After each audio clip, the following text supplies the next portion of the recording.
beberapa karakteristik orang-orang Amerika itu yang mungkin perlu kita tahu. Yang pertama, mereka sangat ramah walaupun sangat menjaga privacy.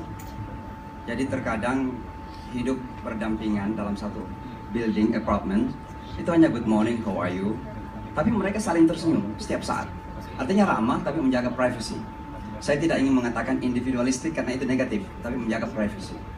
Nah, ketika kita menyampaikan Islam dengan cara yang ramah, tersenyum, tidak perlu menceramahi. Saya kira kalau menceramahi orang Amerika, mereka akan mengatakan, who are you? Siapa Anda kok datang dari Sulawesi kok menceramahi saya di Amerika gitu. Ya, tapi kalau kita memperlihatkan Islam yang tersenyum, Islam yang ramah dengan karakter universal, yang mereka akan menerima dengan baik. Saya masih ingat waktu pertama kali memimpin Masjid Al-Hikmah di Queens, New York. Itu yang pertama kami lakukan, mengutuk pintu-pintu tangga. Tidak berbicara tentang Islam, sekedar menyampaikan kita adalah tetangga Anda. Kata Yesus Christ kan cintailah tetanggamu. Dan itu juga ajaran Islam. Maka kita ingin bertetangga dengan baik. Lalu kita undang, siapkan kopi, siapkan teh, kue-kue kecil. Ternyata mereka senang datang. Kita pun belum ngomong mengenai Islam, ya tersenyum saja. Tapi ternyata senyuman itu, dan ini yang saya istilahkan, mohon maaf kalau menjadi kontroversial, istilah Islam Nusantara itu bukan Islam baru. Tapi Islam Nusantara hanya sekedar sebuah pengistilahan bahwa Islam yang terpraktekkan di Indonesia itu terpengaruh oleh budaya lokal. Nah, dan ini sangat penting kita pahami. Jadi jangan dianggap menciptakan agama baru. Ya, ini pernyataan yang kontroversial, yang setuju nggak apa-apa, yang tidak setuju nggak apa-apa. Nah, jadi saya ingin mengatakan bahwa orang-orang Amerika itu begitu ramah. Ya. Yang kedua, rasional. Ada teman kita ini baru bulan Ramadan kemarin, dia menerima Islam, masuk Islam, perempuan. Dia mengatakan, saya sangat bersyukur kepada Tuhan bahwa saya sudah bertemu Islam sebelum bertemu dengan orang Islam. Saya terkejut, kenapa? Dia katakan, ternyata Islam itu sangat rasional. Tapi yang selama ini saya pahami, masih ada orang-orang Islam yang kurang rasional. Jadi Islam itu rasional, kita sampaikan dengan rasionalitas, dengan pemikiran yang bijak, yang baik, yang berkemajuan. Saya kira mereka akan terima dengan baik. Apalagi dikomunikasikan dengan bahasa yang sopan dan santun. Dan itulah karakter dasar kita sebagai Muslim Indonesia yang perlu kita tampilkan di garda terdepan. Jadi saya ingat ucapan Profesor John L. Esposito katanya bahwa umat Islam itu seharusnya mempelajari Islam lebih banyak lagi.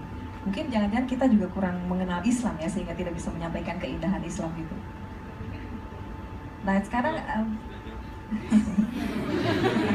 yes or no? Nah sekarang kalau misalnya ada nggak kiat-kiat tertentu yang mungkin karena Ustadz Samsi Ali kan sudah tahu bagaimana lingkungan di sana. Nah sebelum kita berangkat ke sana tuh kita harus seperti apa sih persiapannya? Mungkin kadang ada prejudice atau prasangka, atau jangan-jangan datangnya dari kita juga prasangka itu kan? Saya kira benar. Ini kan dalam hubungan antar manusia ini salah satu racun yang ada adalah persepsi yang belum tentu benar tapi kita jadikan sebagai kebenaran mutlak. Dan kita tidak ingin berani keluar dari comfort zone kita. Ya. Terkadang tetangga kita, karena kita belum kenal, itu macam-macam kecurigaan yang ada di benak kita. Tapi begitu kita berani keluar dari pintu, mengutuk pintu dia, mereka tersenyum. Apa yang kita persepsikan selama itu hilang. Seperti juga persepsi bahwa ketika kita sampai di Amerika, saya sebelum ke Amerika, kecurigaannya macam-macam. Sebagai anak putra Indonesia, belajar di pesantren, kemudian kuliah di Pakistan, di saat bergejolak Afghanistan, lalu mengajar di Saudi Arabia. Bayangkan kecurigaan-kecurigaan yang kita develop ketika itu, kita kembangkan ketika itu tentang Amerika dan dunia Barat, sangat luar biasa. Ketika sampai di Amerika, ternyata kecurigaan-kecurigaan itu bukan tidak ada, tapi banyakannya salah. Banyakannya salah. Saya bertetangga dengan seorang Kristen Katolik, keturunan Irish. Setiap pagi dia keluar dari rumahnya membersihkan depan rumah dan depan rumah saya. Awal-awalnya curiga, ini orang mau ngapain? Jangan-jangan kan gitu, macam-macam jangan-jangan gitu. Tapi minggu, bulan, tahun, dia nggak pernah ngomong mengenai Islam. Justru melihat istri saya pakai jilbab, dia yang bertanya tentang Islam. Nah akhirnya ini yang merubah kemudian persepsi saya pribadi tentang orang yang selama ini banyak kecurigaan-kecurigaan itu. Nah ini juga dalam hubungan Indonesia dan Amerika, saya kira terlalu banyak kecurigaan-kecurigaan yang perlu kita klarifikasi. Sehingga terus terang saja sebagai anak bangsa yang hidup di Amerika Serikat, saya merasa ini adalah salah satu kewajiban untuk mengurangi ya kesalahpahaman itu.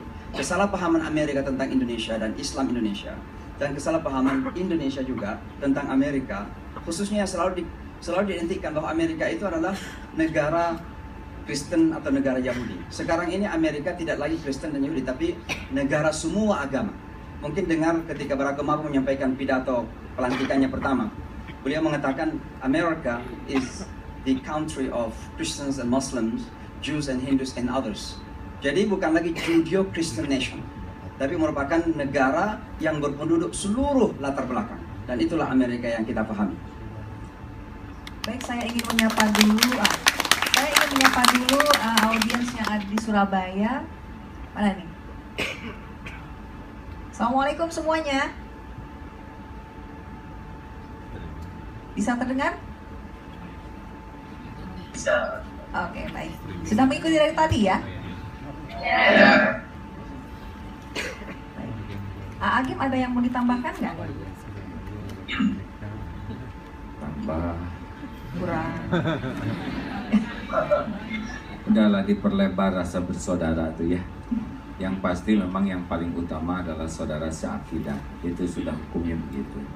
Tetapi faktanya banyak saudara-saudara lain. Ada saudara kandung, ada saudara sesuku, ya kan? Saya Sunda dan Sunda. Ada saudara sebangsa Indonesia. Tapi dengan negara lain adalah saudara seaki, senini Adam dan Hawa. Kembali lagi ya, bukan Mr. Adam dan Mr. Eli. So ya, kita perlebar rasa bersaudara. Karena kalau di rasa saudara itu lebih nyaman ke hati kita dibanding rasa musuh. Kalau kita merasa orang sebagai musuh, ya benar ada yang jadi musuh.